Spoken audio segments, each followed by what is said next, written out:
Thanks, Sue. Really happy to be here, very excited to be able to present to all these lovely people. As this slide shows you, I now work at the Central Queensland University, alas not in Queensland, but in South Australia we have opened up a new Adelaide Research Institute and I head paediatric sleep research there. That's on Green Hill Road. But I also, with my other hat, am a clinical psychologist and treat children's sleep disorders. So I have a really special and lucky ability to be able to move from research into clinical practice. So the clinical practice that I give is based on research, and the community talks that I give is based on the latest evidence that we have. So tonight's talk will be based on both my clinical experience and my research experience. How much sleep do kids need? Okay, so I got this off a popular website about sleep needs in the age group that we're talking about. Now I just noticed that actually that top line, daytime sleep for 18 months, that's clearly wrong. Well, I think it's clearly wrong. I must have cut it down, copied it down incorrectly, because at the age of 18 months, most kids will be napping twice. And that's what the popular media says. But this is what the popular media says: your child should be sleeping 11.5 hours exactly, and their total sleep would be 13.5 hours exactly. At 2 years, that drops down a little bit, and they go into one nap, and then they have the other one nap. So this, it's very, very prescriptive, is my point. Now, it's very clear in the media. It's very clear in the real world that that's actually not the case. There are 60% of kids who fit into a little box that is really quite predictive and prescriptive. There's 40% that don't. So I see the 40%, of course, in the clinic that don't. But the majority of us won't have a child that sleeps 11.5 hours at this age. And I don't want you to think as parents, oh my God, my child's not sleeping 11.5 hours. This is clearly terrible. It's not clearly terrible. And this is why I have a bit of a problem with prescriptive stuff like this, because this doesn't allow you to use your logic. So I've just kind of done this, which is really what it may be. So you might actually have, at 18 months, you might have cat nappers. I mean, they may be doing one nap, they may be doing two, but they may be doing 4 or 5. It doesn't mean that that's wrong, it means that it's different. And it means that the total sleep time in a 24-hour period is really what we need to think about. A lot of cat nappers out there. A lot of kids don't like to sleep for 4 hours or hour and a half, as prescribed in most books, or other ways of getting information. So the total sleep at 18 months, in my understanding, and that's looking at all the literature around the world, is somewhere between 12 and 16. That's a big difference. That's because throughout the world, all the toddlers of this age group sleep somewhere between 12 and 16. So all we've got as researchers is to say it's somewhere in there. So if your child sleeps 12 and Joe Bloggs' child sleeps 16, you're going to be going, oh my God, not sleeping enough. Really, the only way that you can tell if your child is sleeping enough is if they're showing behavioural signs that they're not. Doesn't help you much, does it? This is a guideline. That means that if your child wakes up grumpy and crying and upset and they're irritable and all those signs of sleeplessness or loss of sleep, you're probably not getting a child that's sleeping enough. But if they're sleeping 12 and they're bouncing and they're happy and they're developing and everything's going fine and the doctors are happy with their growth and development, you kind of go, well, they're not fitting into the mould, but are they okay? And are we coping okay? Well, yeah, because it could be that they don't need as much. It could be that they cope with less. And I don't know the answer to that question, and nobody does. So we have to kind of go, what might it be? As they get older, it becomes more clear as to how much they need.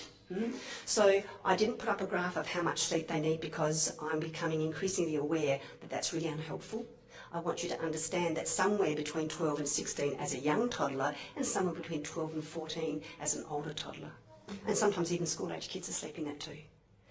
If I were to graph this, I would have in the middle here the majority of kids in the world sitting in this little block, and the kids on either side sleeping a lot less or a lot more, and that's okay. How do they sleep? So it's important that we understand how they sleep, because then you'll understand a little bit more about what goes wrong with their sleep. This is a regular sleep pattern for a toddler and for a young adult up to the age of 21, and then we've got the older people. Now this interests us. Now let's see how this works. We go to sleep, this is the awake state, we go down to stage 1, 2, 3, 4, gradually over about less than an hour for a toddler. So after about 45-ish minutes, and that's pretty clear in a toddler, that's not vague, that's pretty clear. we have the first sleep cycle, we stay into stage 4, and then we're heading up to stay into the lighter sleep cycles to REM sleep, and then we wake up. So after the REM cycle, we wake up. REM is the rapid eye movement sleep, it's dream sleep. We go down again, oh, where are we? Go down again, and we come up again. More REM. There's actually a wake up there, most often. Come down again. Notice that there's another deep sleep cycle here, but the majority of the morning sleep is actually lighter sleep. Now this is a 7-hour sleep cycle, and I'm hoping that your kids are in bed for longer than that as a toddler. So if they are, they're not going to get any more deep sleep. They're only going to get more REM and more stage 1 and 2. Meaning that REM sleep, if they wake up at the end of every REM sleep cycle, they're going to wake up. So, take home message number 65. REM sleep happens in all our toddlers. They have the most REM sleep and the most deep sleep than any other time in their lives. So their REM sleep is happening all the time. Therefore, they have potential to wake anywhere between 5 and 8 times a night. So it's important to understand that 1, deep sleep happens in the early part of the night. At the age of 4, there is not even this one. It only stays here. So as a toddler, we're moving through this deep sleep cycle, and we're trying to consolidate our sleep so that it only happens at the beginning of the night, and the rest of the night is only REM. I won't talk about those because that's unimportant. But this is another pictorial representation of that, perhaps a bit easier to understand. Down to 4, up to REM, down to 4, up to REM. And this is a 4-year-old. There's no more deep sleep in the early morning. It's gone. This happens independent of me or you or anything else that we can do. It is an independent process.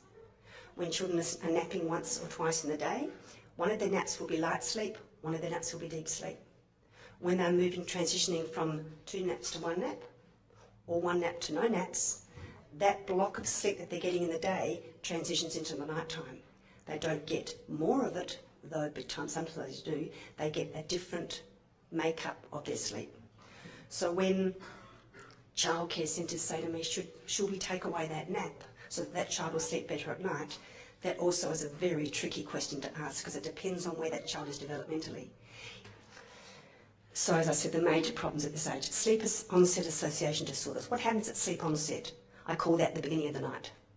7, 8 o'clock, the beginning of the big sleep period that we hope is a big sleep period. Children need someone or something to fall asleep with. Now, dummies at this age, toddler age, they can probably put their own dummy in. Though some kids don't. Can they not do it? Of course they can do it. Why don't they do it? Because mum does. Not because that's any way vindictive or directive. They don't go, I'm going to not put my dummy in tonight just so that mum will get over here and pick it for me. Whilst they do know that one equals the other, they don't decide that before they go to bed. It kind of just happens. It's really important that we get that because kids are not vindictive. Well, I don't believe they are anyway. They just do it because it works for them. Any questions that I can help you with? I might come up with a boss of my sleep book during the questions. Yeah. So the question is, can you, in terms of napping, miss the window of opportunity? We all, I think, know that there's a certain time that it is going to work and sometimes it doesn't. Can you miss it? Yes, you can. How can you tell where it is? That's a $1 million question. Let's just say the best thing to do in that situation, if you feel that you've missed the opportunity, i.e. you've put your child down and they're not sleeping, they're going nutty, it's too stressful, or you think you've missed the window of opportunity, whether it's because a child won't sleep or they can't sleep is very difficult to tell at that point. But you need to decide whether it's worth the fight. There goes back to that flow chart. Is it worth the fight? No. What's the worst that can happen? Your child doesn't sleep at that nap. And you might go, if they have a second nap opportunity, that's great. You might go, I'm not going to go through this stress. I'm not going to make this a stressful situation. I'm going to go outside and have a bit of a play, try it again, come back a bit later. That's the kind of thing that we talk about in our book. It's not an all or nothing situation. I want you to balance the stress of trying to get down a toddler because they must sleep. I need you to ask yourself, must they? Is it imperative that they sleep? Okay, then it's worth fighting for. If it's not, you can go, I'm just going to try for a little while, and if Johnny doesn't want to sleep, and I think that that's okay, because you are the leaders here, Johnny is not, then you can say, I don't want to go through this stress. I haven't got the courage to continue. I can't outlast him. I need to protect someone else's sleep. I have to get to pick up my child at school. A whole range of stuff can happen. Okay, so if that's the case for once or twice, that's the way it is. If that happens on a regular basis, I'd be thinking I need to rethink my routine, I need to rethink stuff so that I can actually make it work for me. But it's not a problem because all behaviours are learned and unlearnable. If it happens this time, it's okay. So I often say to my mums and dads, when you're putting Johnny down to sleep and you've got your new settling routine that is less dependent on you and you're teaching him, you might say, I'm going to fight this for half an hour. So Johnny's going to be in the cot crying or upset or in the bed and you're sitting with him or doing something, he might go for half an hour and you might go, everyone's upset, it's too stressful. You can choose to stop and go and do something different. Bearing in mind the fact that in terms of behaviour theory, I cry, mum sits with me, I cry lots, I get out to go out in the lounge room. That's a huge reinforcer in terms of reinforcement theory for a 2-year-old to get, I just need to cry really, really loudly before I get out. But you need to know that, you do. You need to balance that with the stress levels. And only you can decide that. Okay, he won, if you want to call it that way. Okay, we missed that nap. But if this happens on a regular basis, then you need to think, okay, I need to rethink this because my ABC, X, Y, Z is not working. Because something's not working. Yeah? So give yourself a break, think about it logically and say, okay, I missed that one. It's not the end of the world. I'm going to have a ratty child. I'm going to have a ratty sibling, something. I will get over that and work on the next one. Yeah. So is there any chance of getting a nap back? Gave up a nap at 15 months and now at about 2, you kind of would like to get it back. So you're saying to me, I suspect, looks like she needs a nap. And she's not doing it because we had a behavioural stuff going on. It wasn't that she wasn't tired, it was because we had behavioural stuff. So as a 2-year-old now, you have more opportunity to explain things to her, to go through the boss of my sleep situation, to this changed behaviour. You can not make her sleep. You can only make her follow the rules, that's all I can do. But if conducive to sleep is calm, confident and in their bed and quiet. So you say, that's what we're going to try on. Now, if they don't sleep, but they're calm, confident and everything else is around it, it's the same, then it's probably because they're not tired. But you have to put in place a behavioural strategy around it to enforce that limit, yeah? If she's not tired and she's over the nap, nothing you can do is going to change it. But I think you're talking a behavioural strategy here. Sorry, yeah? Question was, how do you get children to go back to sleep when they wake up in the morning, 2, 3 o'clock in the morning? Mummy, time to get up. That's because probably they're woken up out of a REM period, very light sleep, and they appear to feel alert because they've just come out of a very light sleep stage. They're very aware, they're very alert. Now, if they have, on top of that, a behavioural interaction that reinforces that wakiness, I said it's not the waking that's the problem, it's what happens when they wake that's the problem. You're saying to me, how do you fix that? Well, I would be putting in place an ABC versus an XYZ behaviour. What happens when Johnny wakes up? Mummy, wake time. No, it's not, mate. Yes, it is. Yeah, it is. Tanty, tanty, tanty. Yep, tanty, tanty, tanty. But you need to ease him through the tanty. So you would do exactly the same thing as I suggested at the beginning of night in terms of your flow chart, in terms of your behaviours theory. What are you going to do that's going to replace your reaction to him? Go back to sleep, mate. He'll come out of his door. You can do the whole, I'll come and sit in the room, but you need to, otherwise I'm going to put my hand on the door and, oh my God, you want to close the door, that kind of stuff. So you use a behavioural strategy that is not punitive, that is choice-driven. Good idea to get that practiced at the beginning of the night so that he understands it. Essentially, it's the same thing. Behaviour is behaviour, and it can happen at nap time, 7 o'clock, or overnight. Yeah. So we have a question, how do we stop co-sleeping? This child is 12 months and won't sleep in her cot alone. You can do exactly the same thing, as I've said, behaviour theory says. So you would need to expose this child to something alternative to the cot. Now, some kids hate the cot, hate it with a vengeance, and so you might say, okay, well, I'm going to start by putting them on a mattress on the floor. She's 12 months old, she's going to run all over the place. So you might decide to take her into the cot and sit by the cot and pat her, and put her hand through the cot and pat her, hold her hand, do something. Needs versus wants. What does she need? She needs your presence right now. She maybe needs a bit of touching, maybe she needs all the other stuff, dummies and stuff. She wants to lie with you. Does she need to lie with you to go to sleep? You know, she thinks she does. But if you weren't there and she was exhausted, she'd sleep. So you need to think about the physiological drive of sleep. If you're there to try and support her through, she will sleep. So if you believe that and you say, I'm going to insist on separating my sleep space from you, then you will. Often, I say to some parents, start by separating in the bed itself, put cushions down the middle, say, no, you can't sleep with me, if that's okay. Oh, yeah, she's 12 months, so it's okay, so there's no scissors now. But she will try and crawl on top of you sometimes. They want to be touched. No. If you want to stay in my bed, do you want me to stay or do you want me to go? Same old thing. If you want me to stay, you need to sleep on your side of the bed. So then you've separated touching. Then you might want to put on the mattress down the floor. She might run around. Do you want me to stay or do you want me to go?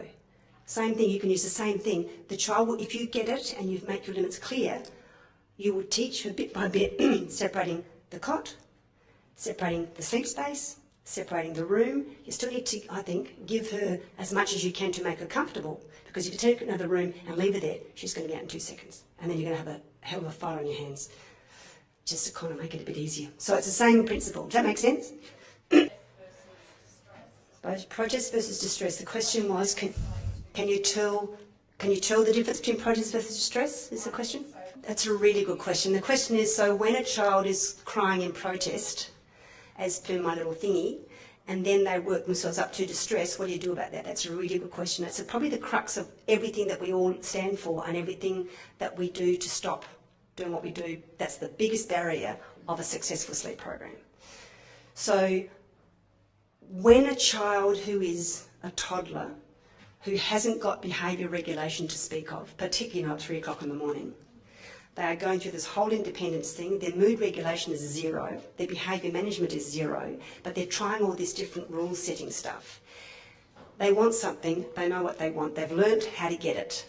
They go for it. It doesn't work. It's what I call unfulfilled want. It's an unfulfilled want. Now, you and I know that when we want something, we'll try for it. If we're determined and we're high on the hippie scale, nothing will stop me, because I've got too much to lose. Well, that's what I perceive it as a 2-year-old. So I'm going to go for it. So I can't stop that child from going into distress, meaning if an unfulfilled want happens, then physiologically the adrenaline starts rising. We turn into a fight or flight response. This is a natural, normal progression, because even if you're there patting Johnny, unfortunately, he might move into this distressed stage. All I've got for you there is to say, you know what this is about, you know why he's doing it. Does that stop you from picking him up? In my programs anyway, you pick him up. I don't ever say you can't pick up, because I'm giving parents, I want parents to make the decision, I want to pick Johnny up because I want to pick him up. And no one should say to you, you can't pick him up. Particularly once you learn that all behaviour is learned and unlearned. So just because you picked him up then, doesn't mean to say you're going to pick him up for the rest of your life. It just means that now he's distressed. And I can't stop him from getting distressed. So you pick him up and you calm him, and then you start again. And you know what he's going to do when you put him back in bed? He's going to go nutty. He's going to go bunter. Because now he thinks, yes, gotta, damn, been back in bed. No, yes, no. It's a no, yes thing. So we have to be aware of the fact, if you get behaviour theory, I cry, I get, I'm happy. I cry, I don't get, Mum's going to teach me something else, but until I get it, I'm going to cry a lot. And it might move into distress. And Lord knows I wish I didn't have to say that, but we all know that there are moments that we can't stop that from happening. But if you're supporting him through, you might want to think it's a bit like he's fallen over and hurt himself, or he wants to stick his finger in the plug. Sorry mate, you can't do it. Now, I don't care how much you cry and how much distressed you get, you can't do it. So it's the same kind of cry if you're there supporting him, and I wish I could stop him. If you decide to pick him up, and I encourage you to do what your heart tells you to do, then when you put him back down again for him to see his sleep space, he'll go bunter, because he thinks that he's won the argument in terms of behaviour theory. So you can choose, do I pick him up or not? Most parents will, and then they'll go, I can't put him down again. Yeah, you can. But that's really your choice and it's your balance. Okay, the question is, my 2-year-old, did you say? So almost 2-year-old comes into my bed in the middle of the night after her REM sleep, and I think it might be a sleepwalking behaviour. I take her back to bed, she falls asleep immediately on my shoulder, and I put her to sleep. Can I change that behaviour? Yes, absolutely, because if it happens a lot, if it's a sleepwalk, in other words, if she's not responding to you, you haven't got a lot of choice. You need to take her back because she's not doing it on purpose. Can you stop the behaviour? Well, if it's a behaviour, a sleepwalking behaviour, the only way that I know to stop it is to time it. Now, sleepwalking only happens in deep sleep. So you've got, as a toddler, the deep sleep block at the beginning of the night and a deep sleep block in the middle of the night. If you're pretty sure it's a sleepwalking behaviour, she'll come to your room, you'll talk to her. She won't respond. What did you have for dinner, Johnny? Blue truck. Johnny's not awake. So then you know that there's no point in doing any behaviour stuff because I haven't got it. If Johnny says spaghetti bolognese, you kind of go, okay, I've got you. I know what's going on here. Go you back to bed and you can do a behavioural plan. If it's a sleepwalker all the time, find out what time they go to sleep, time what time it is that they come to your room, and then you can wake them up a quarter of an hour beforehand, if indeed it's a regular thing. So go to bed at 7, I'm guessing. Have their episode at 9:15, 9:20, 9 o'clock. So once you've got that time, you've worked that out a little bit, wake her up at 8:45. Love you, sweetheart. Then kiss. You've broken the sleep cycle, she won't have it again in that sleep cycle. Unfortunately, I did that with a child and I went to the next sleep cycle and then the next one. We got rid of it eventually, you just got to jump around a bit. So that's the only way you can do it for a nightmare. Night terror. Yeah? Okay, so thank you very much for coming and getting through this hot night. Yeah, thank you. Please join with me in thanking.